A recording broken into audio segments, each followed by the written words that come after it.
घुप अंधेरा छाया हुआ था। हाथ को हाथ सुझाई नहीं दे रहा था। हर तरफ सन्नाटा छाया हुआ था। मेरी आंख खुली थी और मैंने ये सब महसूस किया था। मैंने खुद को किसी अजनबी जगह पर पाया था। इससे पहले मैंने ये जगह कभी नहीं देखी थी। मैंने जहन पर जोर दिया कि मैं कहाँ हूँ और यहाँ कैसे पहुँची हूँ। तभी मेरे जहन में झमाका हुआ और मैं सीधी होकर बैठी। मुझे याद आ गया था कि मैं यहाँ कैसे आई हूँ। मैं तो आज काफ़ी दिनों बाद कॉलेज गई थी। मेरी तबीयत ठीक नहीं थी और मैंने उसके बावजूद जाने का सोचा था, लेकिन वहाँ तबीयत ख़राब होने की वजह से मैंने जल्दी छुट्टी ली थी और कॉलेज से बाहर निकली ही थी कि किसी ने मेरे नाक पर रुमाल रखा और मैं बेहोश हो गई थी। और उसके बाद जब मुझे होश आया था तो मैंने खुद को एक अंधेरे कमरे में पाया था। मुझे बेतहाशा खौफ का एहसास हुआ और मैं खुद में सिमट गई। यहाँ तक कि मैंने अपनी सांस की आवाज़ भी रोकने की कोशिश की थी कि कहीं कोई सुनकर यहाँ ना आ जाए, लेकिन मैं भूल गई थी कि अगवाकार को तो अच्छी तरह मालूम था कि मैं यहाँ हूँ। मैं बुरी तरह रो रही थी क्योंकि पता नहीं मेरे घर वालों का क्या हाल होगा। उन्होंने मुझे कहाँ कहाँ नहीं ढूंढा होगा। इस अंधेरे कमरे में मुझे सुबह और रात का अंदाज़ा भी नहीं हो रहा था। सिर्फ दूर कोने पर एक हल्की सी मोमबत्ती जल रही थी जिसकी रोशनी इतनी मध्यम थी कि मुझे कुछ दिखाई ही नहीं दे रहा था। मैंने अपने जहन पर भी जोर दिया कि क्या मेरी कभी किसी के साथ दुश्मनी हुई या मैंने कभी किसी से बुरा किया हो जिसकी वजह से आज मुझे ये दिन देखना पड़ रहा था। लेकिन मेरे जहन ने खुद को इस मामले में खाली करार दिया और मैं एक दफ़ा फिर से ज़ारो कतार रोने लगी। इस दौरान लकड़ी के दरवाजे की चिड़चिड़ाने की आवाज़ आई थी और कोई दरवाज़ा खोलकर अंदर आया। मैं बेख्तियार पीछे हटी। आने वाले ने मास्क पहना हुआ था और फिर उसने हाथ में पकड़ी प्लेट नीचे रखी थी। उसमें खाना मौजूद था और मुझे कुछ कहे बगैर, मुझे देखे बगैर बिल्कुल उसी तरह वापस चला गया था जिस तरह अंदर आया था। मैं पहले से ज़्यादा खौफजदा हो गई थी कि जिस तरह मुझे नाक पर रुमाल रखकर बेहोश करके लाया गया था, क्या पता इस खाने में भी किसी चीज़ की मिलावट की गई हो। हालांकि मेरा गला बुरी तरह खुश्क हो रहा था। वो साथ में पानी भी दे गया था। मैं पानी पी गई थी लेकिन खाना मैंने नहीं खाया। वैसे भी मुझे भूख महसूस नहीं हो रही थी, बल्कि मेरी भूख उड़ गई थी, मर गई थी। जब मैंने ये सोचा था कि मेरे घर वाले मेरे लिए कितने परेशान होंगे और मेरे बारे में क्या सोच रहे होंगे कि मैं कहाँ चली गई हूँ। मेरे अंदर बदनामी का खौफ भी सर उठाने लगा था और मैं बेतहाशा कांपने लगी थी। न जाने अगवाकार का क्या इरादा था और क्या मंसूबा था जो मुझे यहाँ ले आया था। उस पूरे दिन मैंने रोने का शुगल किया था और इतना रोई थी जितना अपनी पूरी ज़िंदगी में नहीं रोई थी।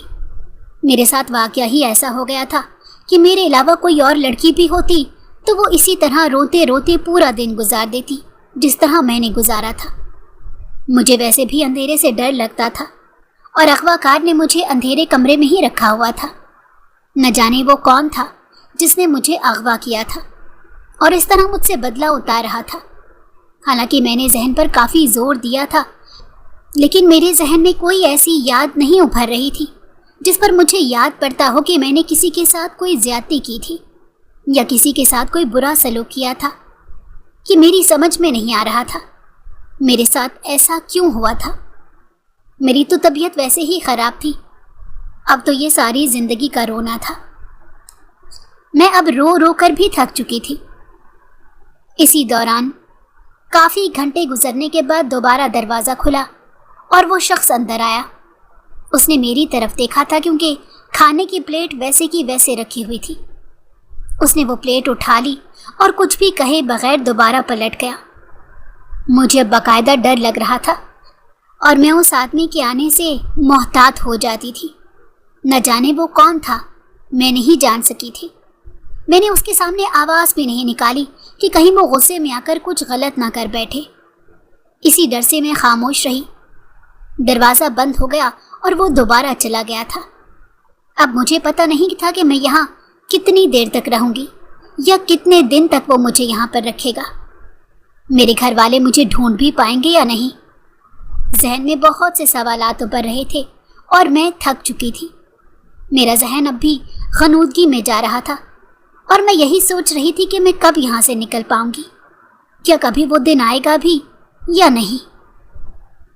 مجھے لگتا تھا کہ وہاں مجھے کافی عرصہ گزر گیا ہے، میں وہیں موجود ہوں۔ اس کمرے میں کوئی ایسی کھڑکی بھی نہیں تھی جس سے باہر کا کوئی موسم مجھے معلوم ہو سکے یا پتہ چل سکے کہ صبح ہے یا رات یا شام ہے یا دوپہر۔ ایسا کچھ بھی نہیں تھا۔ مجھے ایسا محسوس ہوا تھا کہ اب مجھے ساری زندگی یہیں گزارنی ہے اور کوئی مجھے ڈھونڈ بھی نہیں پائے گا۔ میرے گھر والے بھی اب تک مجھے نہیں ڈھونڈ پائے تھے، شاید انہوں نے بدنامی کے خوف سے پولیس میں رپورٹ ہی نہیں کروائی تھی، ورنہ تو اب تک وہ مجھ تک پہنچ ہی چکے ہوتے۔ میں تو رو رو کر بھی تھک چکی تھی، میرے آنسو بھی خشک ہو گئے تھے، لیکن میں نے دعا نہیں چھوڑی تھی۔ میں مسلسل دعا کیے جا رہی تھی اور اللہ سے امید لگائے بیٹھی تھی کہ اللہ وہ دن آ جائے جب مجھے یہاں سے اس قید سے رہائی مل جائے اور میں اپنے گھر جا سکوں۔ مجھے گھر والوں کی شدت سے یاد آ رہی تھی۔ میں تصور کی آنکھ سے دیکھ رہی تھی کہ وہ میرے نہ موجود ہونے سے کتنے زیادہ پریشان ہو رہے ہوں گے۔ میرا دل چاہ رہا تھا کہ اب کی بار وہ شخص کھانا دینے آئے تو میں اسے ضرور پوچھوں کہ وہ کون ہے، مجھ سے کیا چاہتا ہے اور مجھے گھر والوں کے حوالے کیوں نہیں کرتا۔ لیکن میں اپنے اندر موجود خوف کی وجہ سے ایسا نہیں کر پا رہی تھی۔ وہ مسلسل مجھے کھانا دے جاتا تھا لیکن میں نہیں کھاتی تھی۔ اب تو مجھے بے تحاشا کمزوری محسوس ہو رہی تھی اور چکر بھی آنے شروع ہو گئے تھے، اور اسی کمزوری کی حالت میں نے کھڑا ہونے کی کوشش کی تھی اور لڑکھڑا کر گر پڑی۔ اس کے بعد مجھے کچھ ہوش نہیں رہا۔ جب ہوش آیا تھا تو خود کو روشن اور کھلے کمرے میں پایا تھا۔ اتنے دن اندھیرے میں رہنے کی وجہ سے روشنی میری آنکھوں کو باقاعدہ طور پر چبھ رہی تھی۔ میں نے دوبارہ آنکھیں بند کر لیں اور اپنے ذہن کو تھوڑا سا سکون دینے کی کوشش کی۔ آنکھ کھولتے ہی سر چکرانے لگتا تھا۔ میں نے ہمت کر کے بند آنکھوں سے ہی کھڑا ہونے کی کوشش کی اور پھر آہستہ آہستہ اپنی آنکھیں کھولی۔ سامنے دیکھا تو حیرت کی انتہا نہیں رہی۔ میں تو اپنے گھر کے باہر صحن میں موجود تھی۔ یہ کیسے ہو سکتا تھا؟ میں یہاں کیسے آئی؟ کب آئی؟ اور مجھے یہاں کون لایا تھا؟ ایک بار پھر میرے ذہن نے سوالات کی بوچھاڑ کر دی تھی اور میں آہستہ آہستہ قدم اٹھاتی ہوئی لڑکھڑاتی ہوئی کمرے کے اندر آئی۔ شاید یہ فجر کے بعد کا وقت تھا۔ خاموشی چھائی ہوئی تھی۔ میں دروازہ کھول کر جیسے ہی اندر آئی تو گھر کے ہال میں موجود میری بھابھی مجھے دیکھ کر چلائیں اور چیخ چیخ کر سارا گھر سر پر اٹھا لیا۔ انہوں نے سب کو بلا کر اکٹھا کر لیا تھا اور ایک ایک کو پکڑ پکڑ کر کہہ رہی تھی کہ میں یعنی آسیہ واپس آ گئی ہے۔ میرے گھر والوں کے تاثرات ملے جلے تھے۔ امی نے تو باقاعدہ آگے بڑھ کر مجھے گلے سے لگایا تھا اور باقاعدہ چوم کر میری طبیعت پوچھی تھی۔ ابو بس دور سے ہی دیکھ رہے تھے اور بھائی وہ تو میرے قریب بھی نہیں آئے تھے۔ ان کے چہرے بتا رہے تھے کہ وہ میرے بارے میں کیا سوچ رہے تھے، یہاں تک کہ انہوں نے امی کو بھی روک دیا اور کہا پہلے اس سے پوچھیں تو صحیح یہ کہاں سے آئی ہے اور کدھر چلی گئی تھی، اور اب ہماری بدنامی کروا کر اسے چین مل گیا ہے جو یہ یہاں آ گئی ہے۔ اور میں ان کے بدلتے رویوں کو حیرانی سے دیکھ رہی تھی۔ انہیں میری کمزوری نظر نہیں آ رہی تھی، انہیں میری طبیعت کی خرابی نظر نہیں آ رہی تھی۔ انہیں دکھائی دے رہا تھا تو صرف یہ دکھائی دے رہا تھا کہ میں اتنے دنوں سے گھر سے باہر تھی اور بدنامی ان کے گھر کی دہلیز پر قدم رکھ چکی تھی۔ جو کچھ مجھ پر گزری تھی اس کا انہوں نے ذرا برابر بھی نہیں سوچا تھا۔ انہیں پڑی تھی تو اپنی بدنامی کی فکر پڑی تھی، اور یہ بدنامی میں نے ان کے نصیب میں نہیں لکھی تھی، بلکہ نصیب تو میرے خراب ہوئے تھے جس نے میری یہ حالت کر دی تھی۔ میں وہیں پھوٹ پھوٹ کر رو دی۔ اب میں نے انہیں یقین دلایا کہ جیسے آپ سوچ رہے ہیں ویسا بالکل بھی نہیں ہے۔ میں گھر سے نہیں بھاگی ہوں اور نہ ہی میں نے آپ کی عزت کو مٹی میں ملایا ہے اور نہ ہی مجھے کسی نے ہاتھ لگایا ہے۔ لیکن میری بات کا کوئی یقین نہیں کر رہا تھا سوائے میری ماں کے۔ میری ماں کو مجھ پر پورا یقین تھا اور اس نے میرے بھائیوں کو ڈانٹ کر خاموش کروایا تھا، لیکن چونکہ وہ اب شادی شدہ ہو چکے تھے और माँ से ज़्यादा बीवियों की बातें सुनते थे। चुनाचा उन्होंने मेरी माँ की एक ना सुनी। और अब्बा भी शायद उन्हीं के हम ख्याल थे, तब भी वो भी चुप रहे थे। अगर कोई बोल रहा था तो वो मेरे भाई और भाभियाँ थीं, जो मेरे किरदार पर कीचड़ उछाल रहे थे, और मैं चुपचाप बर्दाश्त करने पर मजबूर थी। मुझे एक बार फिर अपने नसीबों पर बेतहाशा रोना आया। ये नसीब ही तो थे जिसने मुझे आसमान से ज़मीन की तरफ धक्का दे दिया था, और मैं औंधे मुँह गिर गई थी और शदीद ज़ख्मी भी हो गई थी। लेकिन किसी को मेरे ज़ख्म नज़र नहीं आए थे, बल्कि मेरा वो गिरना नज़र आया था, और इसी गिरने ने मेरी ज़िंदगी ने काया पलट कर रख दी थी। आसिया मेरी सबसे ज़्यादा फर्माबरदार और नेक बच्ची है। पढ़ाई कर रही थी जब अम्मा की आवाज़ मेरे कानों में पड़ी थी। मेरी छोटी बहन ने अम्मा से सवाल किया था कि आपकी सबसे ज़्यादा फर्माबरदार बच्ची कौन है। जब अम्मा ने उसे जवाब दिया था और मैं जवाब सुनकर बेतहाशा खुश हुई थी। मैं ऐसे ही कम गो, दूसरों का एहसास करने वाली, सबका ख्याल रखने वाली, सबको साथ लेकर चलने वाली। और ये सब मैं अपने बारे में खुद नहीं कहती थी, बल्कि दूसरे मुझे अक्सर कहा करते थे, और मैं आजिज़ी से उनकी तारीफ़ वसूल किया करती थी कि मुझे अपने अंदर तो ये खूबी महसूस नहीं होती थी, लेकिन जब दूसरे कहते थे ज़रूर कोई ना कोई बात होगी। फिर ये तो आम सी बात थी कि हम किसी के काम आ जाएं, किसी की कुछ मदद कर दें, या किसी के दिल में मौजूद दूसरों के लिए गलत फहमी दूर कर दें। ये सब मेरी आदत में शामिल था, और लोग इसे मेरी खूबी समझते थे। हम 6 बहन भाई हैं, 3 बहनें और 3 भाई। मेरा चौथा नंबर था। हाँ, मुझसे बड़ी एक बहन थी और मुझसे छोटी एक बहन थी। मेरी बड़ी बहन की शादी हो गई थी और 2 बड़े भाइयों की भी शादी हो गई थी। एक छोटा भाई, मैं और कौसर बाकी थे, जिनकी शादी होना बाकी थी। हमारे घर में हमारे अलावा अम्मी के दूर के एक रिश्तेदार रहते थे, जो उम्र में मुझसे तकरीबन 15 साल बड़े थे, और सब उन्हें शेबी भाई कहा करते थे। उनका असल नाम शहबाज था। वो बहुत अच्छे इंसान थे, अपने काम से काम रखते थे और किसी की कोई पंचायत में शामिल नहीं होते थे। उन्हें अम्मी ने इसलिए रखा हुआ था क्योंकि वो अक्सर उनके बहुत काम आया करते, और गांव में कोई काम ना मिलने की वजह से वो शहर में अम्मी के पास रहने आए थे। उन्हें काम तो मिल गया था, लेकिन रिहाइश उनके पास नहीं थी। उन्होंने अम्मी को किराया देने की भी बात की, लेकिन अम्मी ने ये कहकर लेने से इनकार कर दिया था कि तुम तो हमारा अपना खून हो, तुमसे क्या किराया वसूल करना। चुनाचा वो हमारे ही घर में रह रहे थे, और अम्मी ने उन्हें कमरा दिया हुआ था। अब्बू को भी कोई एतराज़ नहीं था, क्योंकि वो अक्सर हमारे घर के काम भी कर दिया करते थे। वो कभी जताया भी नहीं करते थे। मैं भी अक्सर पढ़ाई के सिलसिले में उनसे मदद लिया करती थी, और हमें उनकी ज़ात से कभी कोई ख़तरा महसूस नहीं हुआ था। वो वैसे भी आदत के बहुत मुख्तलिफ थे, और कभी किसी को तंग नहीं किया था, न किसी को गलत नज़र से देखा था। लिहाजा हमें भी उनसे कोई ख़तरा महसूस नहीं होता था, बल्कि हम उन्हें बड़े भाई की तरह ही शेबी भाई पुकारा करते थे। कौसर से उनकी खूब बनती थी, क्योंकि वो छोटी थी, जबकि वो मुझसे ज़्यादा बात नहीं करते थे। लिए दिए अंदाज में रहते। वो बिलाशुबा अच्छे इंसान थे और दूसरों की मदद के लिए तैयार रहते थे। वो अक्सर अम्मी को भी मैके जाने के लिए गांव छोड़ आते। गर्ज वो हर लिहाज से हमारी मदद करते थे, और रिहाइश ना होने की वजह से वो अक्सर हमारा रिहाइश देने का एहसान हमें मुख्तलिफ चीज़ें लेकर देते हुए उतारते। हालांकि अम्मी उन्हें साफ मना करती थी कि इस तरह ना किया करें, इनकी आदतें ना बिगाड़ा करें। तो वो हंस कर कहते थे कि इनकी आदतें हमने बहुत अच्छी रखी हुई हैं, मैंने उनमें कभी कोई बिगाड़ नहीं देखा। खासकर आसिया तो बहुत अच्छी बच्ची है। और जब मेरी इस तरह तारीफ होती थी तो मुझे समझ नहीं आता था कि मैं क्या रद्द अमल दूं, और मैं हल्का सा मुस्कुराकर खामोश हो जाया करती थी। कभी कभी मुझे कॉलेज भी छोड़ दिया करते थे, और उन्होंने कभी रास्ते में मुझसे कोई बात नहीं की थी।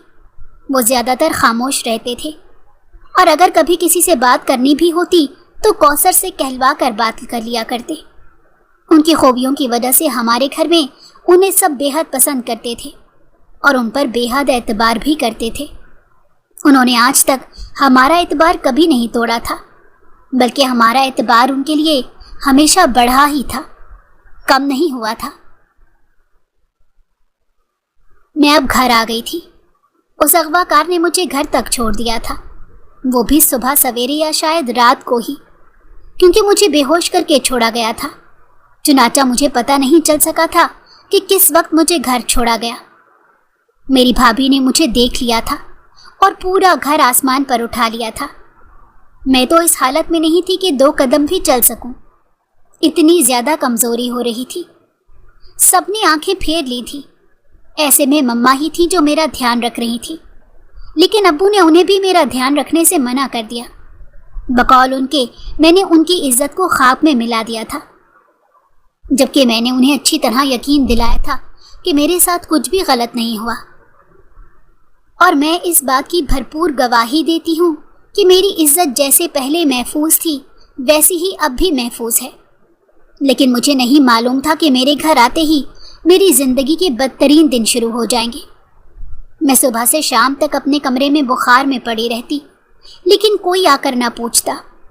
یہاں تک کہ بھائی بھابھی نے تو میرے بھتیجے بھتیجیوں کو بھی میرے پاس آنے سے منع کر دیا تھا، جیسے مجھے کوئی اچھوت کی بیماری لگ گئی ہو اور میرے پاس آنے سے انہیں لگ جائے گی۔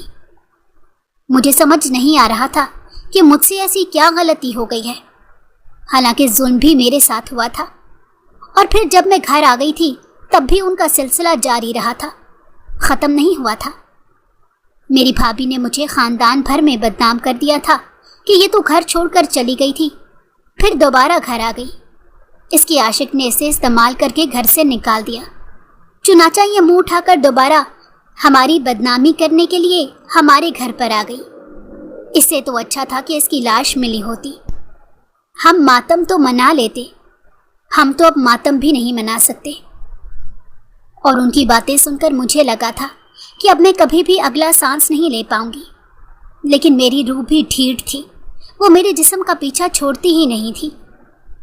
میں سارا دن کمرے میں پڑی رہتی، کوئی مجھے پوچھتا تک نہیں تھا، یہاں تک کہ میری ماں نے بھی مجھے پوچھنا چھوڑ دیا تھا۔ انہیں ابو نے دھمکی دی تھی کہ اگر میں نے تمہیں اس کے کمرے میں دیکھا تو میں تمہیں طلاق دے دوں گا۔ اس عمر میں میری ماں طلاق لے کر کہاں جاتی؟ چنانچہ میں نے خود ہی ماں کو منع کر دیا تھا کہ وہ میرے کمرے میں نہ آیا کرے۔ کسی فقیر کی طرح 2 وقت کی روٹی مجھے دے دی جاتی تھی، اور بس یہی کافی تھا زندہ رہنے کے لیے۔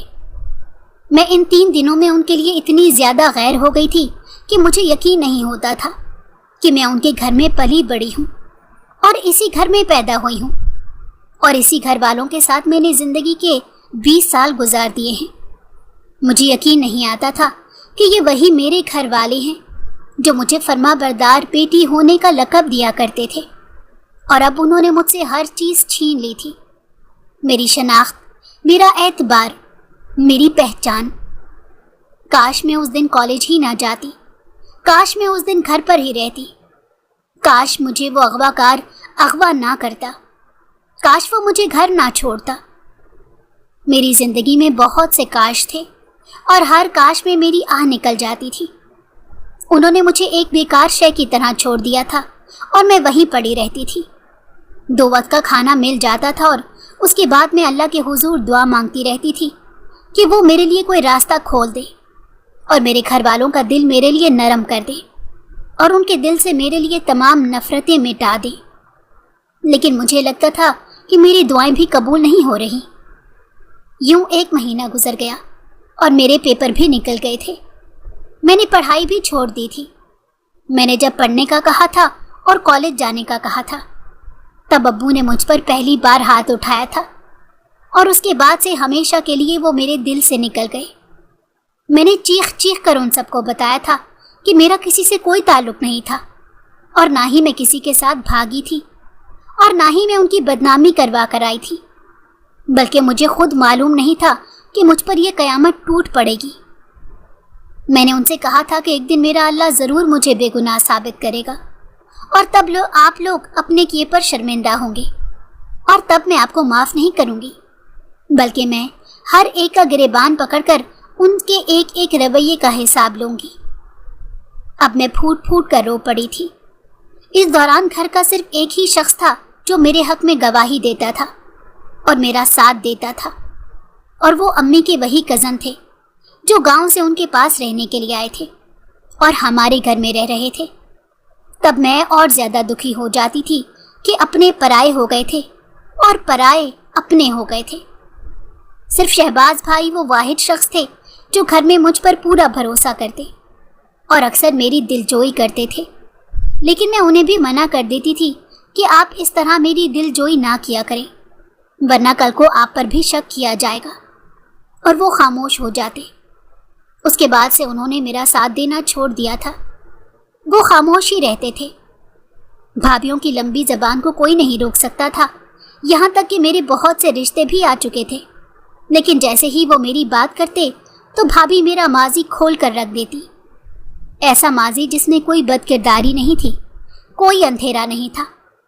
और फिर वो लोग जिन्हें मेरे माजी के बारे में कुछ इल्म नहीं था, वो मुझे पसंद करके भी चले जाते थे, तो पीछे से भाभी उन्हें फ़ोन खड़का देती थी और यूं वो दोबारा कभी पलट कर नहीं आते।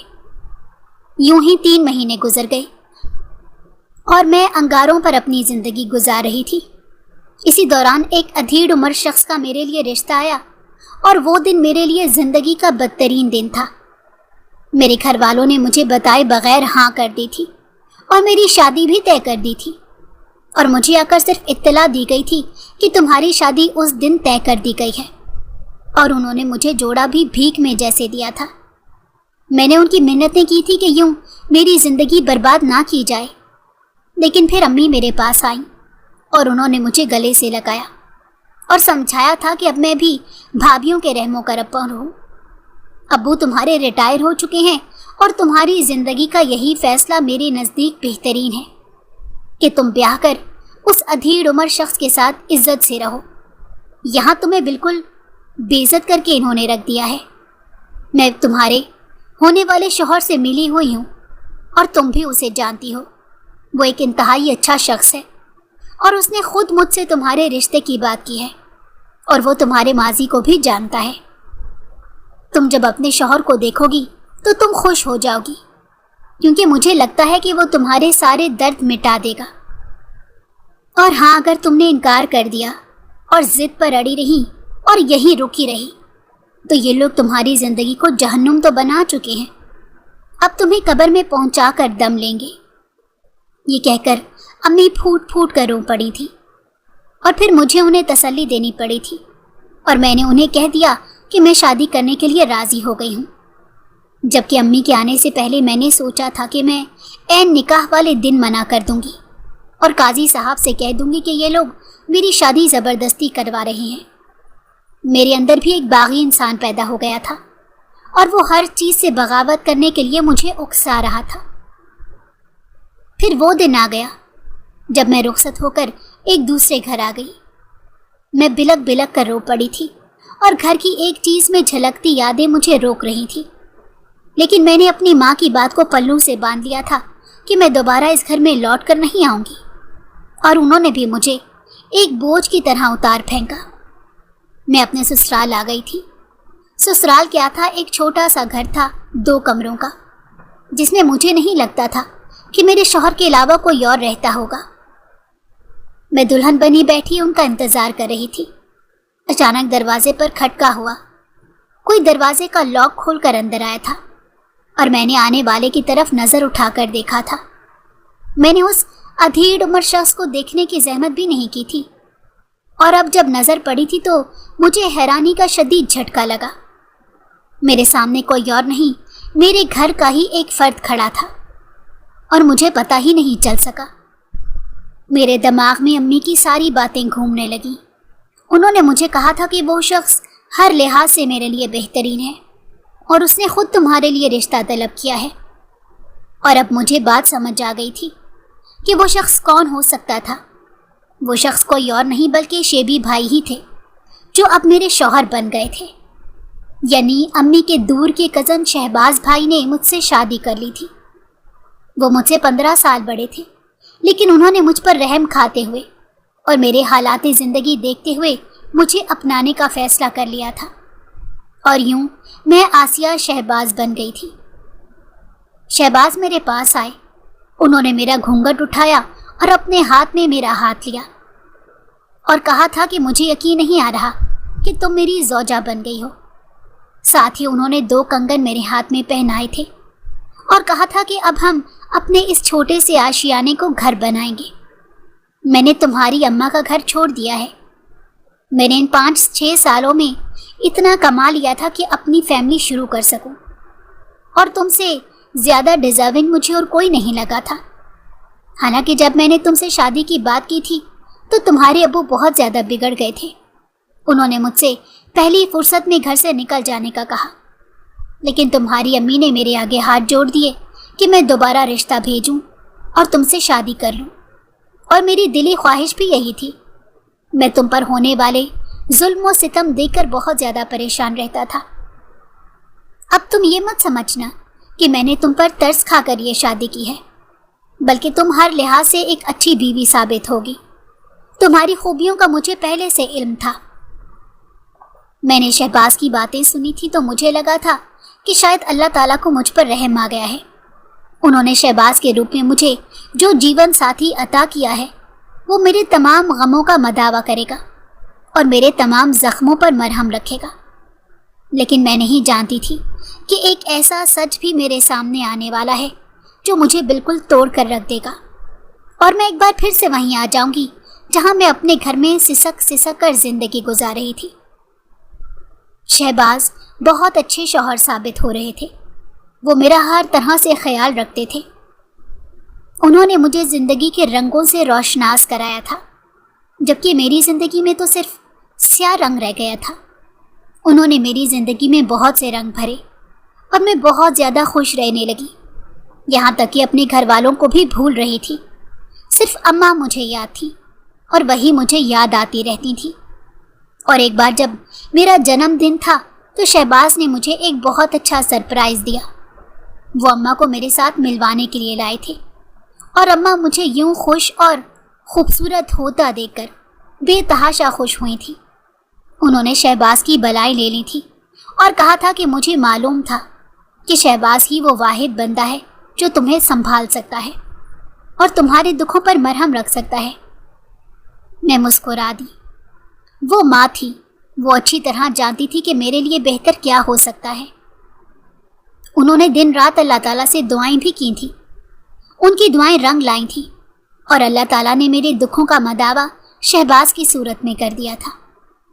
میں گھر میں بہت زیادہ بور ہوتی تھی اور امور خانہ داری میں زیادہ تر لگی رہتی۔ میں اکثر شہباز سے کہا کرتی تھی کہ نہ جانے وہ کون اغوا کار تھا جس نے مجھے ہاتھ بھی نہیں لگایا اور پھر مجھے ویسے ہی گھر چھوڑ دیا۔ اس کا کیا مقصد ہو سکتا تھا؟ اسے کیا حاصل ہوا تھا؟ اور شہباز میری اس بات پر مجھے دوسری باتوں میں لگا دیتے۔ مجھے ایسا لگتا تھا کہ وہ اس بارے میں بات ہی نہیں کرنا چاہتے، لہٰذا میں بھی بات نہیں کرتی تھی۔ لیکن کبھی کبھی باتوں میں کہہ دیتی تھی تو ان کا چہرے کا رنگ ہی بدل جاتا۔ شاید انہیں اچھا نہیں لگتا تھا، اس لیے میں نے اس بارے میں سوچنا بھی چھوڑ دیا۔ وہ مجھے کہتے تھے کہ تم خوش رہا کرو اور تمہاری خوشی ہی مجھے خوشی دیتی ہے، لیکن زندگی کا یہ لمحہ تو کوئی بھی نہیں بھول سکتا، اور میرے ساتھ تو پھر اتنا برا ہوا تھا، اور گھر والوں نے اس سے زیادہ برا کیا تھا۔ میں کیسے بھول سکتی تھی؟ لیکن میں شہباز کی خاطر اپنے دکھ چھپا لیتی تھی اور اکیلے میں روتی تھی، انہیں یاد کر کے، خاص طور پر اماں کو۔ اماں کے ساتھ تو بہت سی اچھی یادیں جڑی ہوئی تھیں، اور باقی سب کے ساتھ انتہائی تلخ یادیں جڑی ہوئی تھیں، اور یہ اچھی اور تلخ یادیں ہی مجھے میری تنہائی میں خوب رلاتی تھیں۔ لیکن پھر آہستہ آہستہ مجھے صبر آ گیا۔ امی کبھی کبھار مجھے فون کر لیا کرتی، اور شہباز جب شام کو کام سے گھر آتے تو میری بات کروا دیتے۔ اب یہی میری زندگی رہ گئی تھی۔ ایک بار میں گھر میں بے حد بور ہو رہی تھی تو میں نے سوچا کہ پورے گھر کی صفائی کر لیتی ہوں اور شہباز کی پوری الماری کو سیٹ کر کے رکھ دیتی ہوں۔ اسی دوران میں نے ان کے سارے کپڑے نکال کر ایک طرف رکھے اور ہر ایک کپڑا اچھی طرح دوبارہ طے کر کے ان کی الماری میں لگا رہی تھی۔ अभी मैं अलमारी साफ भी नहीं कर पाई थी कि उनके कपड़ों के दरमियान से स्याह रंग का कोई कपड़ा गिरा था और मैंने उसे उठाकर देखा। मेरी हैरत की इंतहा नहीं रही कि वो एक मास्क था, चेहरे का मास्क। मेरे जहन में झमाका हुआ और मैं उस मास्क को हाथ में पकड़कर पलंग पर गिरने वाले अंदाज में बैठ गई। मेरे दिमाग में पूरी फिल्म चलने लग गई थी और वो 3 दिन वो अगवाकार जो मास्क पहन कर आया था वो बिल्कुल ऐसा ही था जो मैंने अपने हाथ में पकड़ रखा था और मुझे मेरे शौहर की अलमारी से मिला था। वो दिल के बहुत अच्छे थे और मैं उनसे जो भी बात करती थी उसका ठीक से जवाब देते थे। इसीलिए मैंने दिल में कोई भी बदगुमानी पालने से पहले सोचा था कि मैं उन्हें ये मास्क दिखाकर पूछ लूँगी कि ये किसका है। शाम को वो घर वापस आए तो मैंने हस्बे मामूल उन्हें खाना दिया और फिर चाय पेश की। उसके बाद मैं भी उनके साथ चाय पीने बैठ गई, लेकिन उससे पहले मैं मास्क लेकर आई थी और उनसे पूछा था कि ये कहाँ से आया है और ये किसका है। उनके हाथ से चाय का कप गिरते गिरते बचा और उन्होंने चोर नज़रों से मेरी तरफ देखा। मेरे हाथ से मास्क गिर गया था। उनका यूं देखना ही मुझे समझा गया था कि ये उनका अपना ही है, लेकिन मैं उनके मुंह से सुनना चाहती थी। उन्होंने चाय का कप एक साइड पर रखा और मेरे दोनों हाथ पकड़कर मुझे कहा कि आज मैं तुम्हें सब कुछ सच बताने वाला हूँ और उसके बाद जो तुम्हारा फैसला होगा वही मेरा फैसला होगा। मुझे मालूम था कि एक ना एक दिन ये ज़रूर सच सामने आएगा और मैं फैसले का इख्तियार तुम पर छोड़ता हूँ। मैंने इससे ज़्यादा गमगीन उन्हें पहले कभी नहीं देखा था। उनकी आंखें बार बार नम हो रही थीं और उन्होंने मुझे बताया था कि वो अगवाकार कोई और नहीं बल्कि मैं ही था। मैंने फ़ौरन से उनके हाथ से हाथ निकाल लिए और उनकी तरफ यूं देखा जैसे वो झूठ बोल रहे हों, लेकिन उन्होंने मेरी आंखें पढ़ ली थी और मुझे कहा था कि मैं झूठ नहीं बोल रहा बल्कि यही सच है कि वो अगवाकार मैं था और इसके पीछे एक लंबी कहानी थी। मैं जब से इस घर में आया था मुझे तुम सबसे मुख्तलिफ लगी और मैं तुम्हें तब से मोहब्बत करने लगा था, लेकिन मैंने अपनी इस मोहब्बत को अपने दिल में छुपा कर रखा था। मैंने तुम्हारी माँ से बात की थी, उन्होंने मुझे झिड़क कर रख दिया कि आसिया तुम्हारी बेटी के बराबर है, तुम उसके बारे में ऐसा कैसे सोच सकते हो। चुनाचा उसके बाद से मैंने ऐसी कोई बात मुंह से नहीं निकाली। इसी दौरान तुम्हारा बेहतरीन रिश्ता आया। वो अमीर कबीर लड़का तुम्हारे लिए हर लिहाज से बेहतर था, लेकिन मैं अपने दिल में पलती इस मोहब्बत का क्या करता जो दिन रात तुम्हें ही तलब करती रहती थी। मुझ में भी किसी लिहाज से कोई कमी नहीं थी, शक्लो सूरत भी बेहतरीन थी और काम काज भी मैं कर ही रहा था। हाँ, अलबत्ता अमीर कबीर नहीं था और उम्र का थोड़ा सा फ़र्क था। इसी वजह से मैंने तुम्हें अगवा करने का सोचा, क्योंकि मेरे पास एक यही रास्ता बचा था। यही एक रास्ता तुम्हें मुझ तक ले आता और ऐसा ही हुआ। लेकिन तुम्हारे घर वालों की नफ़रत मेरे प्लान का हिस्सा नहीं थी, वो उनके अंदर का गन था जो बाहर निकलकर तुम्हारे सामने आ गया था। मेरी नीयत भी तुम्हारे सामने वाज़ेह थी कि मैंने उन 3 दिनों में तुम्हें छुआ तक नहीं था, बल्कि हर लिहाज से तुम्हारा ख्याल रखा और तुम्हें वक्त पर खाना पीना भी फराहम किया। मुख्तसरन ये तुम्हारी मोहब्बत ही थी जिसने मुझसे ये सब करवाया था और अब वो मोहब्बत मुझे हासिल हो गई है और दिन ब दिन उसमें इजाफा हो रहा है। शहबाज ने सारी कहानी सुनाकर मेरी तरफ देखा और मैं पत्थर की हो गई। मैं आहिस्ता आहिस्ता कदम उठाती हुई अपने कमरे में चली गई और कमरा बंद कर लिया। उन्हें किसी अनहोनी का एहसास हुआ। वो फ़ौरन से मेरे पीछे आए थे, लेकिन मैंने उन्हें अंदर आने नहीं दिया था। वो सारी रात दरवाज़ा खटखटाते रहे और मेरी खैरियत मालूम करने के लिए बेचैन नज़र आ रहे थे, लेकिन मैं खला में घूरती उन सारे दिनों को सोच रही थी। लेकिन मुझे कहीं से भी ऐसा नहीं लगा था कि शहबाज इसमें कहीं से भी मुलव्विस हो सकते हैं। लेकिन यही सच था और सच मेरे सामने आ चुका था, जिसे मेरा जहन कबूल कर रहा था और ना दिल। शहबाज मेरे लिए बहुत ज़्यादा फ़िक्रमंद थे, लेकिन मैं तो जैसे इस दुनिया में ही नहीं थी। मैं मामूल की रूटीन पर काम तो कर रही थी, लेकिन ना मेरे अंदर दिल था और ना एहसासात थे। वो सब के सब मर चुके थे। शहबाज ने मुझे कहा था कि अगर मैं चाहती हूँ कि मेरी ज़िंदगी से वो चले जाएं, तो वो चले भी जाएंगे, लेकिन वो अपने दिल का क्या करेंगे जो हमेशा बेचैन रहेगा। और अगर तुम मुझे यही सज़ा देना चाहती हो तो मुझे ये सज़ा भी कबूल है। ऊंचा लंबा मर्द बाकायदा मेरे सामने रो पड़ा और मेरी हिस्सियात एकदम से जाग गई थी। मैं जो काफ़ी दिनों से सदमे की कैफियत में थी, मैंने उनके जुड़े हाथ खोल दिए और उनके साथ ज़मीन पर बैठती चली गई और रो पड़ी थी। मैं उस दिन बेतहाशा रोई थी और मैंने सोच लिया था कि इसके बाद मैं इस बात पर कभी नहीं रोऊंगी। मैंने शहबाज से कहा था कि ज़िंदगी ने मुझे बहुत बुरे हालात से रोशनास कराया था और वो मेरी ज़िंदगी के बदतरीन दिन थे, लेकिन उसकी वजह आप होंगे, मैं ये नहीं चाहती थी। लेकिन अब हकीकत को नहीं बदला जा सकता। मैंने आपको माफ़ कर दिया है क्योंकि मैंने आपको एक सच नहीं बताया। मैंने आपसे एक बात छुपाई है और यही मेरा फ़ैसला बदलने में मुआविन साबित हुआ है। मैं उम्मीद से हूँ और मैं आपके बच्चे की माँ बनने वाली हूँ और इस बच्चे ने हमारे रिश्ते को बरकरार रखने में अहम किरदार अदा किया है। हालांकि मेरा दिल अभी तक इस हकीकत को कबूल नहीं कर पा रहा कि मेरे अगवा के पीछे आप थे, लेकिन अब मैं इस पर आखिरी बार रोना चाहती हूँ और अब मैं जी भर कर रो चुकी हूँ।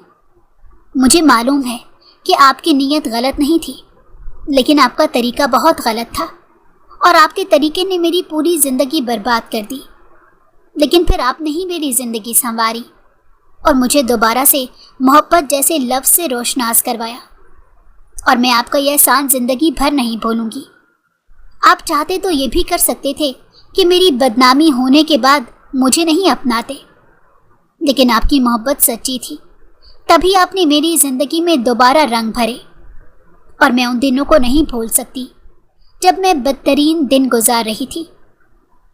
तो मैंने हंसना सिर्फ आप ही की बदौलत सीखा था और मैं आपकी इसी वजह से बेहद एहसानमंद हूँ। और दूसरी बात, मैं नहीं चाहती कि हमारे बच्चे को माँ या बाप दोनों में से किसी का प्यार ना मिले और वो मेरी तरह सिसकते हुए ज़िंदगी गुजारे, जैसे मैं अपने माँ और बाप के लिए सिसकते हुए ज़िंदगी गुजार रही हूँ। मैं उसे ऐसी ज़िंदगी नहीं देना चाहती जैसी मेरी ज़िंदगी है। मैं उसे एक भरपूर ज़िंदगी देना चाहती हूँ और उसके लिए मुझे आपके साथ की बेहद ज़रूरत है। मैं अकेले एक नन्ही सी जान को नहीं पाल सकती और ये हमारा बच्चा है, हम दोनों का बच्चा है। हमें उसके लिए कुर्बानी देनी है और मैं उसके लिए ये कुर्बानी दे रही हूँ कि मैं आपको माफ़ कर रही हूँ और आपको अपनी ज़िंदगी का हिस्सा रखना चाहती हूँ। मैंने आपके हर एक गुनाह को माफ़ किया जो मेरे लिए मेरी ज़िंदगी के बदतरीन दिन से गुजर गया, लेकिन अब मैं आपके साथ खुश हूँ और मैं आपके साथ ही रहना चाहती हूँ। मैंने ज़िंदगी का मकसद आपकी ज़िंदगी से सीखा है और आपकी मोहब्बत ने मुझे मेरी ज़िंदगी के बदतरीन चेहरों से भी रोशनास करवाया, जिनके लिए मैं कभी जान देती थी वो मेरे ही जान के प्यासे हो गए थे। ये सब कुछ अल्लाह की तरफ से लिख दिया गया था कि आसिया इन तमाम चीज़ों से गुजरेगी और भट्टी में जलकर कुंदन से सोना बनेगी। और ऐसा ही था, मैं आपकी रफ़ाकत में सोना बन गई हूँ और आप मेरी वैसे ही कदर करते हैं जैसे कि एक जौहरी को हीरे की कदर करनी चाहिए। चुनाचा मैं चाहती हूँ कि हम तमाम पुरानी बातों को भुलाकर ज़िंदगी की एक नई शुरुआत करें।